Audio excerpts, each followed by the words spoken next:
Hello, Internet, and welcome back. It's been a busy week as we've got news on everything ranging from the upcoming Los Angeles Auto Show, news on the 2019 Audi R8 and the 2019 Chevrolet Camaro, the possible return of the Toyota MR2 Spider, a potential four-door Mustang crossover, news on that $35,000 Tesla Model 3 that Elon Musk promised me back in spring, and more. But we're going to kick it off this week with the car that made the automotive world melt down as the British automaker McLaren introduced us to the new Speedtail. Okay, so maybe not the best name, but this thing is a true hypercar built to rival vehicles like the Bugatti Chiron. The Speedtail uses a hybrid engine making 1,035 horsepower and touting a top speed of 186 miles per hour and a price of just over $2.2 million. Speedtail is said to be the informal successor of the F1 from the 1990s, and it'll feature a flexible carbon fiber body, some crazy looking front wheels that funnel air into the brakes, 3 main screens and 2 side view cameras in the interior, and what I always thought was the coolest and most unique feature about the original F1, and that is the teardrop-shaped 3-seater cabin. I'm also kind of surprised that no other manufacturers tried something similar on a car that doesn't cost $2.25 million. Anyways, even if you've got more money than you know what to do with, don't get any bright ideas, as McLaren's only going to make 106 of these, and all of them are spoken for.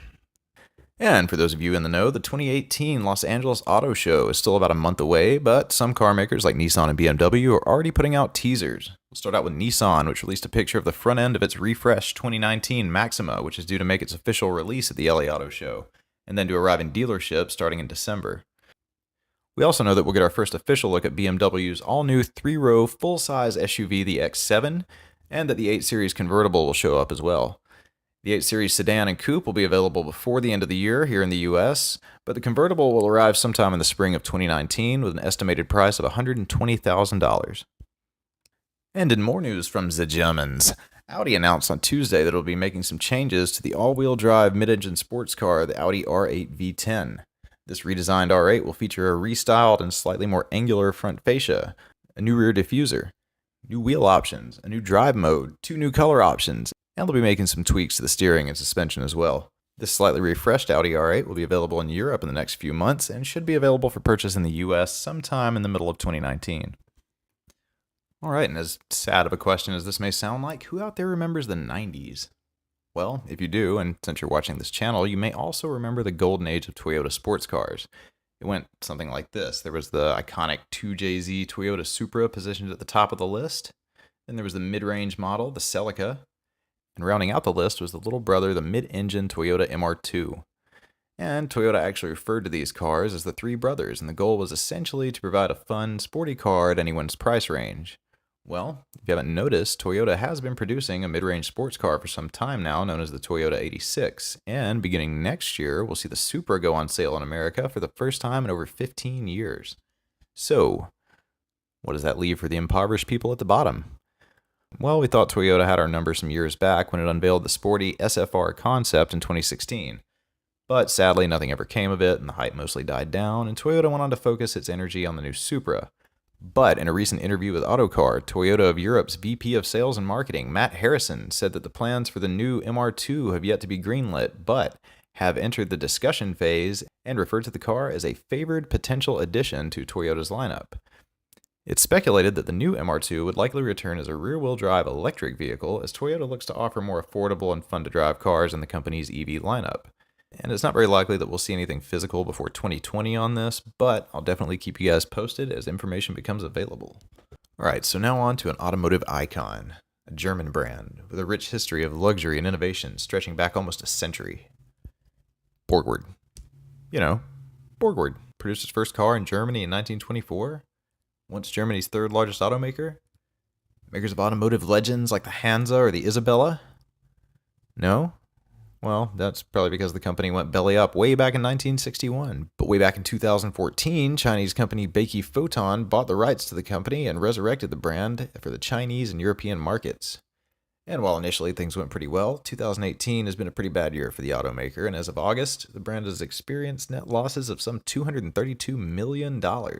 Beike Photon is now trying to make up some of the losses by offloading 2/3 of its company's stock onto new investors. And while this doesn't really affect, the US market, that got me thinking about what other brands could just come back to life one day if you could just throw enough money at the project.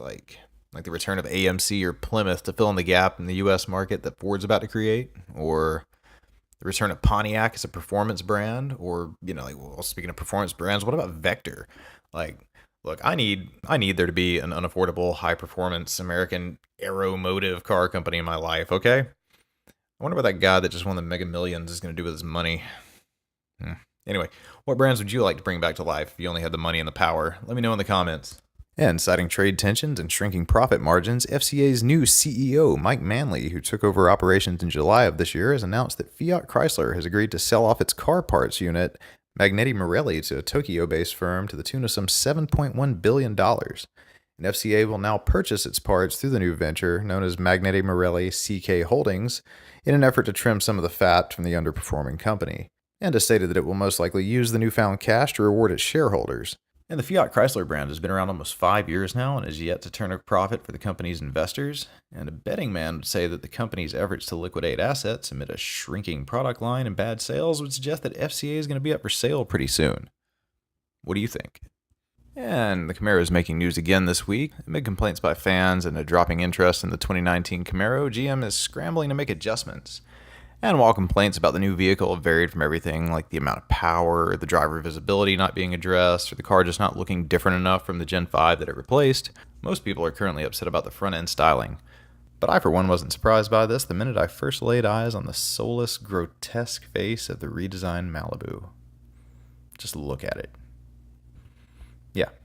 Anyway, GM is running damage control and trying to address some of the issues. Apparently, the shock yellow SEMA Camaro I showed you guys last week is a sign of things to come, as the formerly black bar and emblem location were common complaints about it.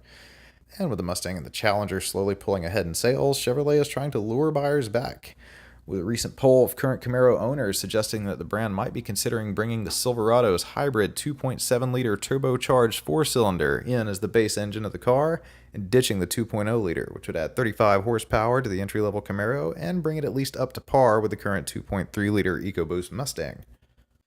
Alright, and speaking of Mustangs, let's talk about the Ford Motor Company. 2018 hasn't really been a good year for Ford.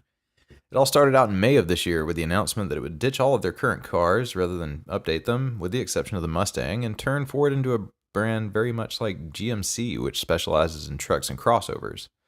Then there was CEO Jim Hackett's plan to make the brand into a leader in the electronic and autonomous vehicle segments. And these actions caused investors to worry as Ford stock prices began to decline, but not to worry, as Ford would make up the losses by new investments in China.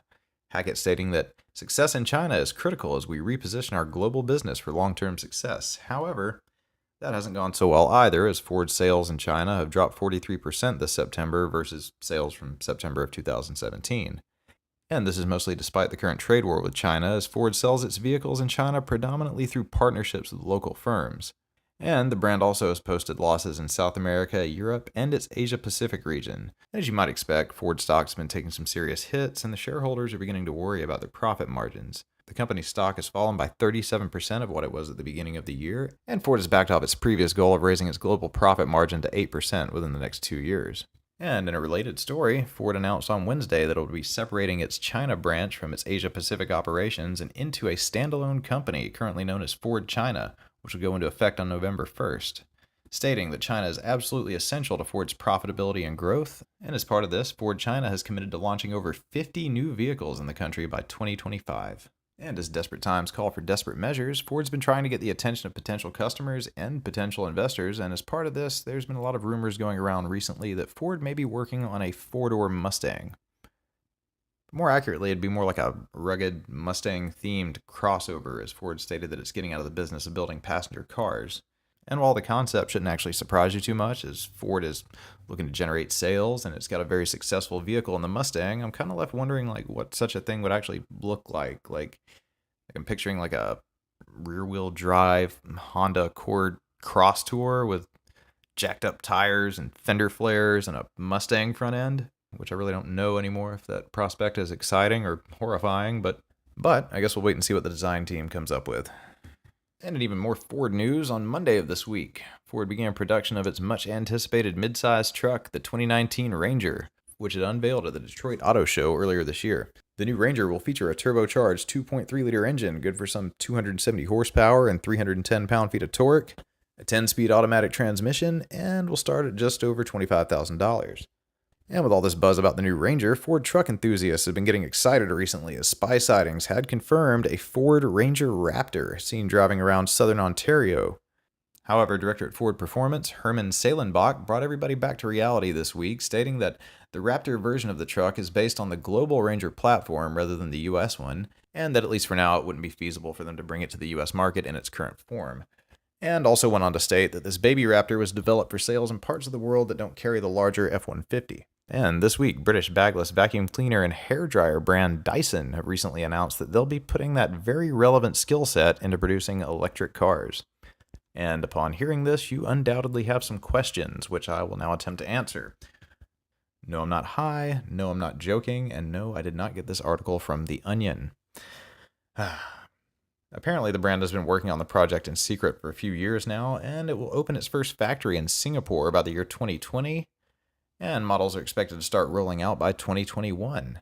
While Dyson hasn't been forthcoming about exactly what markets they'll target or what type of cars they'll produce, it's speculated that the brand will start out with premium products, so I'd wager less of a Nissan Leaf and more of like a Tesla Roadster kind of thing. Anyway, Dyson said that to date they have about 400 engineers listed in the project and have spent about $2.6 billion. And in a recent interview with Automotive News Europe, founder James Dyson said that the company's center of gravity is tilted towards Asia, and conveniently, Singapore has a free trade agreement with China, which is currently the world's largest EV market. And in related news, Colgate announced that it will soon start working on a planned attack helicopter slated for delivery in 2023, and Glock will soon go live with its own brand of flavored condoms. And according to Tesla, everything seems to be on track so far for the elusive $35,000 Model 3 that Musk announced back in May, as the brand is working its way into the realm of profitability as more Model 3s are produced. Musk said that it would be somewhere between 3 and 6 months of successful production before we would see a Model 3 hit $35,000. And while that won't be possible until 2019, Tesla announced that it will begin offering a less expensive Model 3 starting at $46,000. This new variant will be rear-wheel drive only and will have a range of 260 miles fully charged. And in a little bit more Tesla news, the company has reported this week that it has secured the rights to 212 acres in Shanghai, China, where it plans to break ground on a new factory that will build batteries, the Model 3, and the upcoming SUV, the Model X. The new plant is expected to cost Tesla over $2 billion, and hiring has already begun. And if you happen to be in the market for a new Lexus ES, make sure you check all the necessary boxes and get one with Lexus' new digital side mirrors. And while you may be familiar with the concept, this is the first actual production model car in history to offer the option. However, if you want to get in on some of the action, it may not be possible unless you're willing to relocate to Japan, as the technology is more or less illegal everywhere else, at least for now. And in other BMW news, the brand is expanding a recent recall covering 1.6 million vehicles made between 2010 and 2017 due to the possibility of fluid leaks that could result in, of course, a fire.